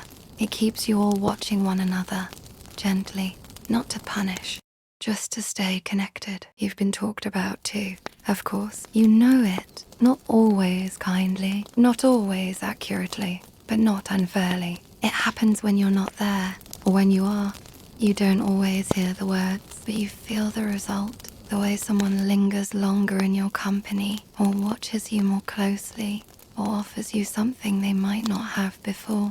Children listen, though they pretend not to. They carry gossip in their bodies before they carry it in words. You see it when they change who they sit beside, when they imitate someone's gesture or avoid it. They are learning the shape of belonging, the shape of caution. It isn't a system. It isn't managed, but it works. You see how it moves through the group like water, filling gaps, circling routes, carving paths through repetition. And when someone speaks sharply, or too often, or with heat behind their tongue, the others pull away, gently. That's how the rules are made, not by setting them, by feeling when something tips too far. You don't always know why some stories are repeated and others are forgotten. That's not your work. You just keep listening, keep speaking, keep placing yourself in relation to the others, again and again. Now, the talk has shifted. Another story, another name, something lighter, something farther away. You don't need to follow every word. The sound is enough. You're part of the group. That's what this means. You are seen. You are remembered. Pause here. Someone is angry. Not shouting, not storming away, but the feeling is there, in the stiffness of the back, in the stillness that comes after too much movement. You notice it the way you'd notice a shift in the wind. Quiet, present, needing no explanation. They're not alone. Someone else is near them, speaking maybe, or not speaking at all. Sitting close or standing just far enough to give space. You can't hear the words, if there are any. You don't need to. You've seen this before, many times. No one rushes to judge. No one takes sides right away. There is no one here whose job it is to decide who is right. Instead, There is listening, space, time. The group adjusts its shape around the tension. Carefully, you step a little slower, speak a little softer, keep your eyes open. Conflict doesn't explode here most of the time. It simmers. It sits at the edge of the fire. It leans against the trunk of a tree. Sometimes it leaves camp for a while and comes back after the air has cooled. You've felt it in your own chest before. That tightening, that heat, the wish to say something louder than you should. And you've learned, like most, how to wait, how to hold a thought in your mouth until it loses its sharpness, how to let your body rest before your words are trusted again. When two people clash, others don't gather to watch. They drift nearby. They make themselves available. Someone might sit beside one of them and speak of something unrelated, a story, a memory, a quiet offer of food. These gestures mean you are not alone. Later, someone might speak plainly. A third voice, an elder, a friend, not to rule, but to reflect. They'll say what they've seen, what they've felt, what they remember from when something similar happened long ago. The words won't fix the problem, but they'll soften the ground around it. Sometimes the ones in conflict speak to each other, sometimes they don't. The repair may take an hour, or days, or seasons, but you've seen it happen again and again. The slow weaving back of closeness, a glance, a shared task, a silence that feels different than the one before. There is no punishment, no exile. If harm is deep, space is given. If trust is broken, it is rebuilt or it isn't. But no one is removed from the web completely, not easily. You think of all the unspoken things that hold people together, the way one person gives water to another long before an apology is made, the way a gift is offered without a name attached, the way someone chooses to sit nearby again, and no one asks why. This is how peace is made, not declared, but shaped over time, not decided by one, but carried by many. You hear the sounds of the day returning, voices, small work, a pot being stirred, laughter that has nothing to do with the tension that lingered earlier. You notice that the two who were in conflict are no longer apart. They aren't close yet, but they're moving in the same space. That's enough for now. Pause here. You hear their voice before you see them. It comes from the shaded side of camp, low and slow, following no rhythm but its own. They're not calling anyone over. They're not asking to be heard. They are simply speaking, because that's what they do.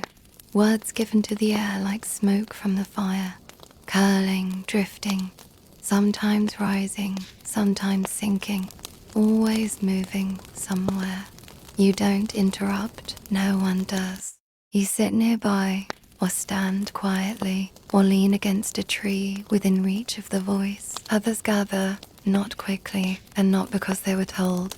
They come because they know this voice matters. They come because it's what they've always done. The elder doesn't speak with urgency. Their words take time. There are pauses between thoughts, long spaces where a bird call might rise, or a log shift in the fire. You might think they've finished. But then another memory begins, slow and wide and full of the kind of detail that only lives in bodies that have seen many seasons. You've heard this story before, not exactly this one maybe, but one like it. There are patterns in their telling, events that repeat, names that change only slightly, lessons that sit just beneath the surface and never have to be pointed at directly. They don't tell you what to do. They tell you what has been done. Their skin is lined deeply, folded from years of sunlight, of smoke, of laughter, of grief. You've watched their hands, how they move, even when the rest of the body is still. Fingers tracing shapes in the dirt, or sorting something by habit, or reaching for another stick to feed the fire. They remember things you don't, and things no one else does. The name of a place that no longer exists, The pattern of weather in a year so long ago, no one could have recorded it. The time when someone made a mistake that was forgiven, and the shape of how the forgiveness happened. They carry people too, not just in stories, but in their own face, their own breath. You've seen them touch a child and say softly, "You laugh like your grandfather did," or "That scar on your hand, that's just like your aunt's." The dead don't disappear here. They settle into memory, and the memory settles into the elder. Sometimes they don't speak at all. They sit near the fire and close their eyes and say nothing for hours. And still, you feel their presence like warmth. Even in silence, they teach you how to be still, how to wait, how to let the world move around you without needing to move with it. They don't ask to be honored. They ask for help with their walking stick, maybe. They ask for water when the sun is high. They take the softest seat near the fire, and no one argues. It's not reverence, just balance. You bring them food first, not because they demand it, but because that's what's done. You listen to them even when they speak slowly, even when they forget something and begin again. The forgetting is part of it too. Memory isn't perfect. It never was. But it doesn't have to be. When a child sits at their feet, no one tells them to leave. The elder's hand might fall gently on the child's back, or they might keep speaking as if no one is there. Or they might begin a story meant just for young ears, half true, half warning, all woven with care. You've seen elders cry. You've seen them angry. You've seen them laugh so hard their shoulders shake and tears run into their mouth. They're not distant, not elevated. They're fully here, just older, just still standing. You wonder sometimes what they'll say about this time you're living in, what story they'll tell. Years from now, when someone asks what it was like, you wonder which part of today will become memory, which part will fall away. You won't choose that. They will, or someone after them. The sun is lower now. You shift your weight. Feel the ground under you cool slightly. The elder's voice is still going, quieter now, like the embers of the fire. You watch their face, lit softly, and you think you can see all the years behind their eyes. Not the number, just the shape. You may not remember every word they say, but the way they speak, the way the group leans in, the way the evening holds still around them, that will stay. They are memory, sitting in the body. Pause here. The child is not yours, but you reach out anyway. One hand to steady them as they pass too close to the fire, or to lift them over a root they didn't see, or to brush dust from their cheek while they're still laughing and unaware. No one looks twice. No one needs to ask permission. That is how it works here. Children are held by many hands, fed by many people, corrected, encouraged, sung to, and watched over, not just by those who gave them life, but by the whole shape of the group. Parenting, if it has a name here, is not a single role. It is a shared gesture, repeated endlessly in different forms. You were raised like this, though you may not remember the earliest moments. Carried on many backs, fed at many fires. You remember hands that were rough with work and still gentle with you. Voices that were not your mother's, not your father's, but that spoke your name with care. Now, your voice joins theirs. You see a child with something dangerous, a sharp edge, a pointed stick, and you speak gently, just enough to guide. They listen, or they don't. If they don't, someone else will notice. Another pair of eyes, another voice. It's not that there are no rules, there are many, but they're not written down or enforced from above. They are woven into daily life. The group watches itself, especially the young. When a child cries, more than one person turns to look. You do too. Not out of panic, not out of responsibility, just a quiet readiness to help. Sometimes it's the parent who responds. Sometimes it's someone else, closer, calmer, with the right words or the right hands. The child doesn't mind. They know all the faces. There are no punishments here in the way others might imagine. There is correction, yes, but it comes softly, a gesture, a touch, a quiet word spoken low, so the child's dignity stays intact. They are watched, yes, but not with suspicion, with expectation, with trust. Older children care for the younger ones, not because they must, but because they've seen it done. They mimic what the adults do, soothing, scolding, helping with small hands and serious faces. You've seen a child no more than 5 offer food to a toddler, wiping their chin with the edge of a warm cloth. No one told them to. They were just ready. The work of raising doesn't fall on one set of shoulders. When one is tired, another steps in. When someone needs to leave, to gather, to walk, to rest, there's no question of who will care for the child. Someone will. Someone always does. And when a baby is born, the whole group shifts. Not just to celebrate, though that happens too, quietly, through food, through touch, through the way people lean in to see the new life, but also to absorb the new weight. One more body to be carried, one more voice to answer. The child grows not in the shadow of one person, but in the shape of many. Each one gives something different, a kind of patience, a kind of laughter, a kind of story that only they know how to tell. The child doesn't learn who they belong to, they learn who belongs to them. You watch one now, playing in the dirt. They're being watched by 3 people, none of whom claim to be in charge. They trade glances, a small nod, a quiet agreement. If the child wanders too far, one of them will rise. If they cry, someone else will lift them. You don't need to act, but you could.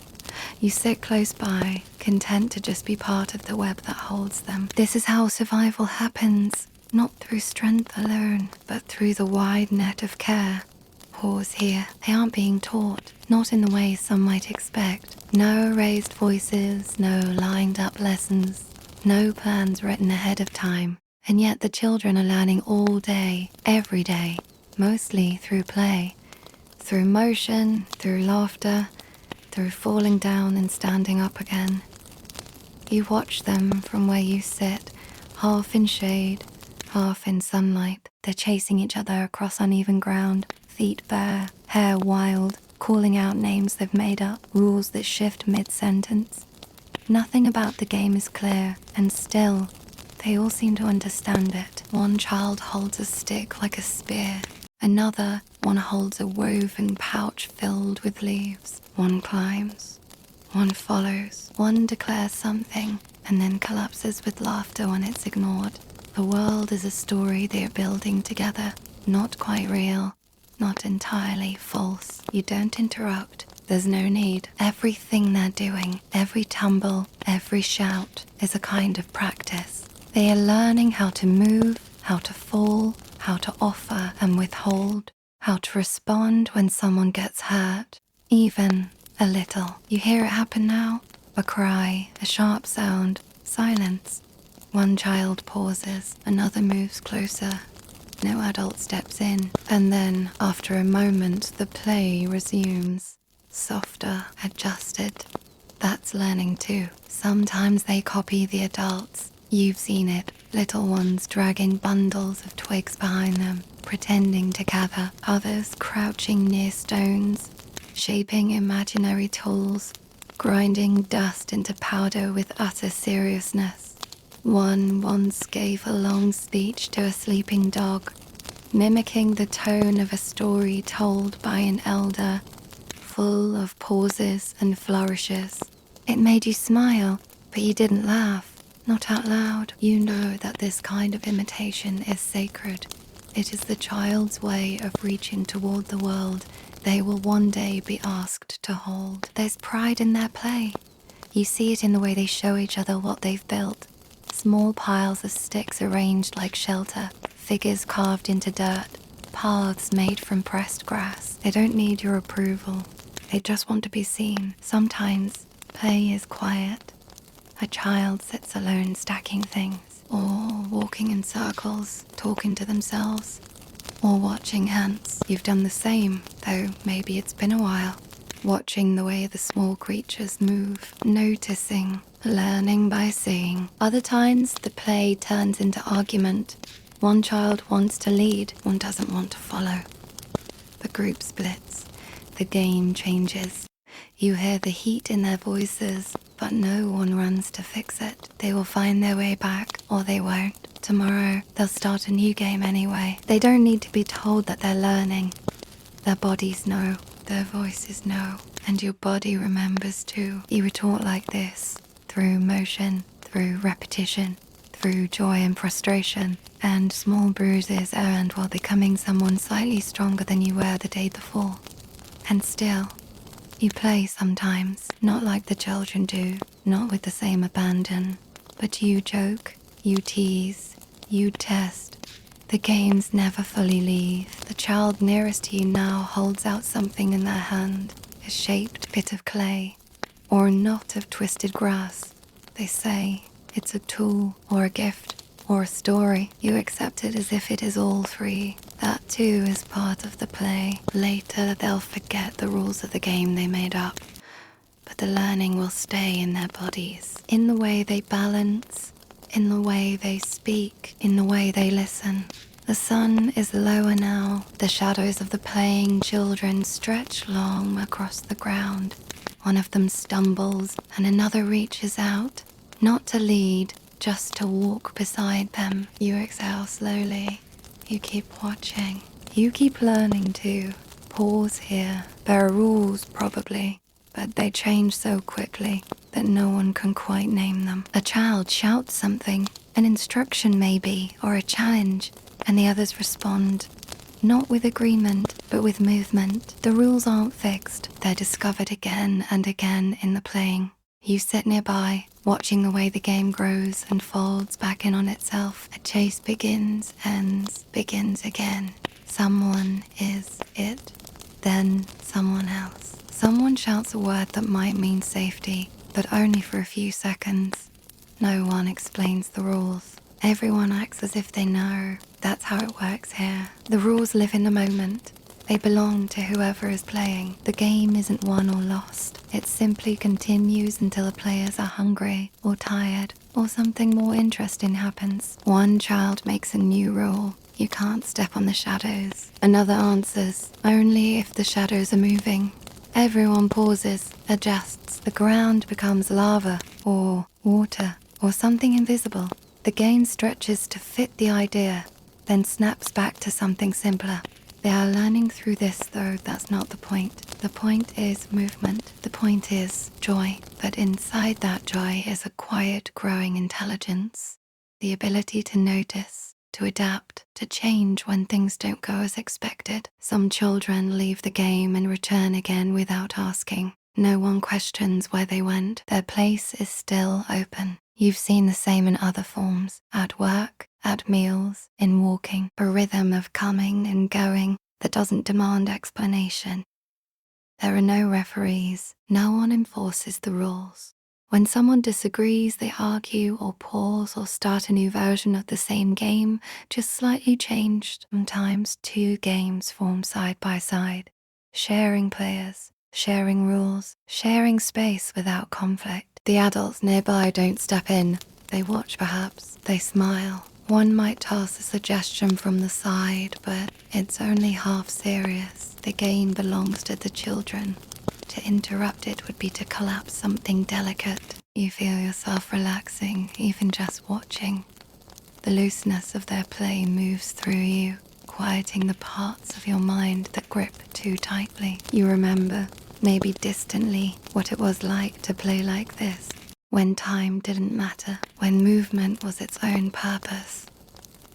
Sometimes the game becomes something else entirely. A line of leaves placed carefully in the dirt, a pile of stones organized by color, a pretend meal prepared and served. Someone announces a wedding. Someone else insists on a hunt. No one questions the shift. They just follow it, as if it had been planned. There are moments of stillness. The child lies on their back, breath fast, eyes open to the sky. Another sits alone, tracing a path through dust with a stick. These are part of the game too. Not pauses, just other forms of play.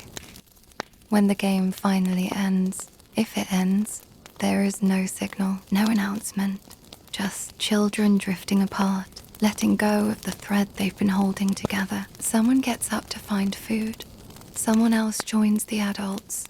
Eyes still bright, hands still twitching with leftover energy. You don't ask what the game was. There's no answer that would explain it. You just say, you looked fast, or that looked like fun, or nothing at all. They nod, already forgetting the details, already moving on. But something was learned, and something lingers. Pause here. No one tells you what time it is. You wouldn't ask. The day moves without numbers, without bells, without anything sharp enough to divide it. Time here isn't owned, it isn't chased. It unfolds slowly, like smoke, like a blanket warming in the sun. You wake when the light changes. You sleep when it fades. You eat when the body asks. You rest when the work softens in your hands. Some days feel longer. Some are gone before you notice. It's not always clear where one ends and another begins. That's not a problem. Now, the sun is low, the shadows are long and cool. You sit with your knees drawn close, a layer of dust on your ankles, your shoulders warm from hours outside. You've done things today, walked, worked, helped, listened, but you haven't kept track. You can hear someone speaking nearby, their voice calm even. Not telling a story, not calling for attention, just talking, as if the words are part of the air. There's a rhythm to it, like wind, like breath. A child walks past you, slow and tired. They sit without a sound and lean against another person, maybe a sibling, maybe not. No one asks what they've done today. The child doesn't report, they simply are. That's enough. The fire is small now. Not for cooking, just for warmth. Just for something to watch while the rest of the day settles. You feel no rush. Nothing is waiting. If something is left unfinished, it will be finished later. Or not. There is no punishment in delay. Only the body's reminder, this needs doing. Or this can wait. The elders sometimes speak of the past, but not with dates. They say, when the rains were late, or when the big tree fell, or the year the stream ran dry.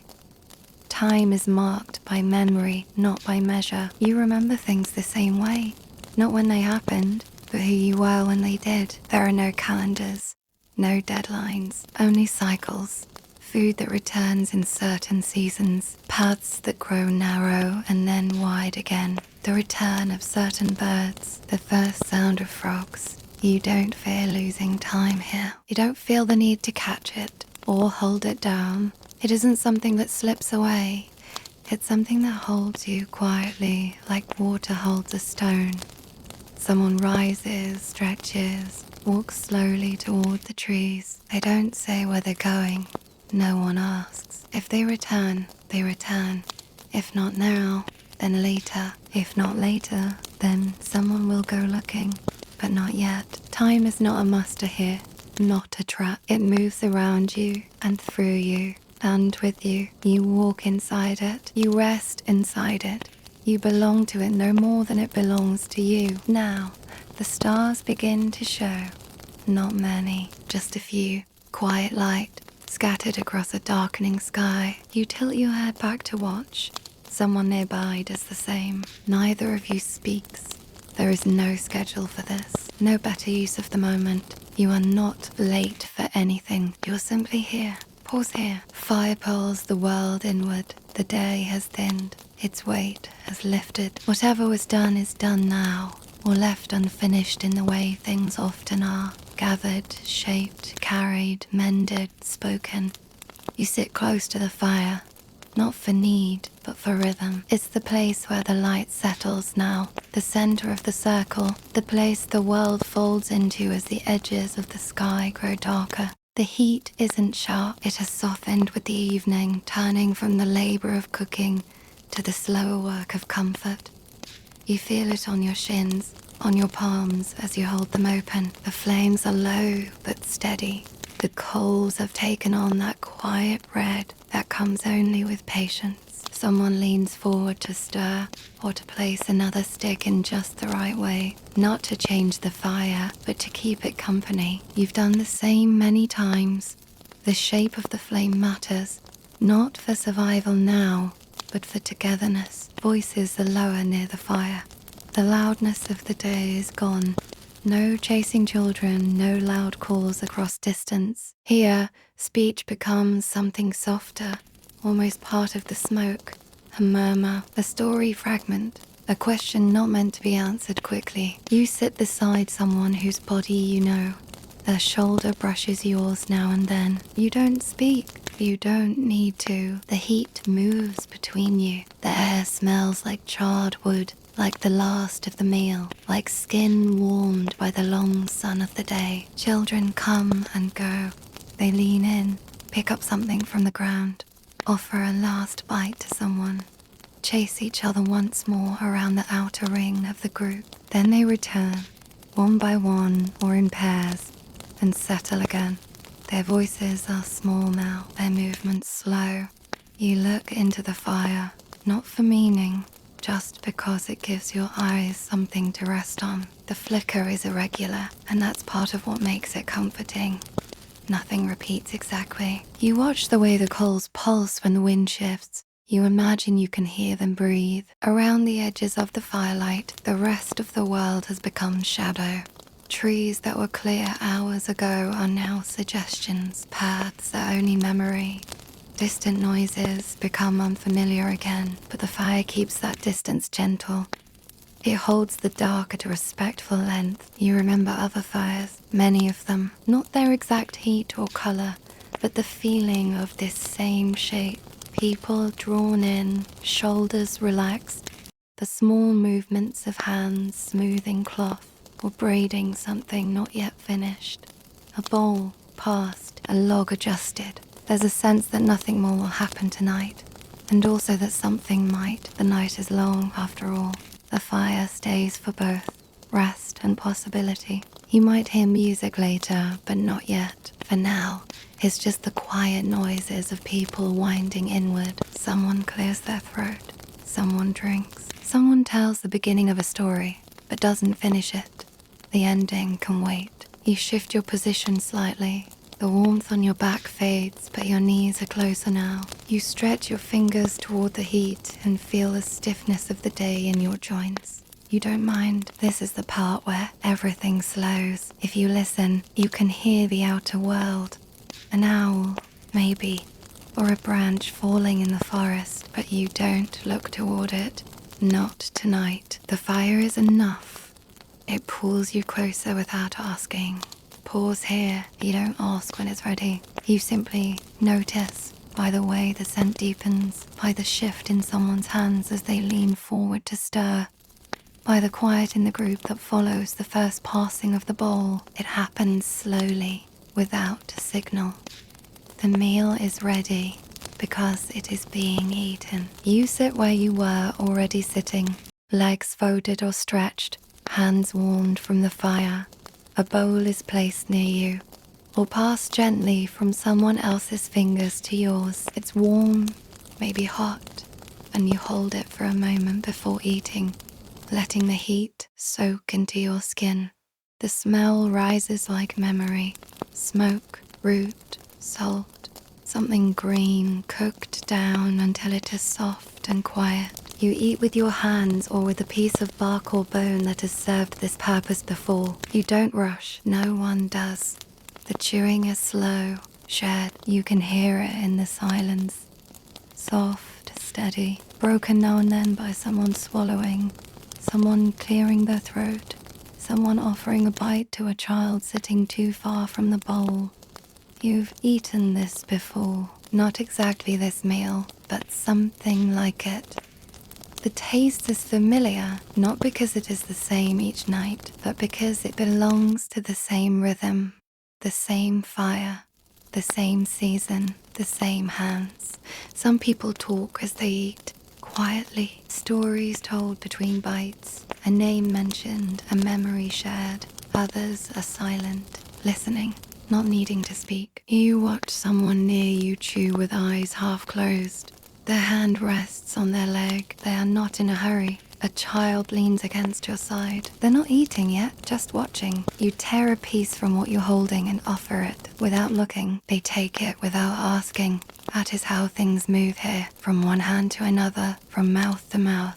Through trust more than instruction. You are not building something new, not today. You are maintaining what already exists. Wrapping, smoothing, sharpening, tightening. The tool still works, mostly. But your hands know when something is off. The weight is different. The edge catches in a strange way. The handle is slightly loose. You noticed it yesterday, maybe, or maybe just now, while using it again for the 1000th time. So you sit where the light is good and the breeze is slow, and you begin to fix it. Not all at once, not with urgency. You turn it in your hands first. You feel the place where wear has taken hold. You press your thumb along the seam, and your body remembers what it's supposed to feel like. This is what tools are. Shaped things, yes, but also relationships. Made once, but held many times. Used, adjusted, sometimes broken, often mended. You're working with something simple. Stone, probably, or bone, or antler. Something that once had another life and has now been given a new shape.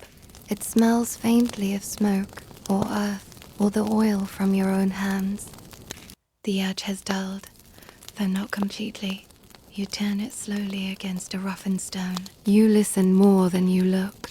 The scrape is familiar, and the rhythm of your motion is unhurried. A child is nearby, not watching closely, but noticing. They might not ask what you're doing. They already know. They've seen this kind of motion before. Tools spread out in the dust, bits of twine and sinew and binding cord gathered in small piles. It doesn't look like much from a distance, but you know how much time lives in these objects. How many mornings and meals and repairs and hours of walking are carried in their worn surfaces.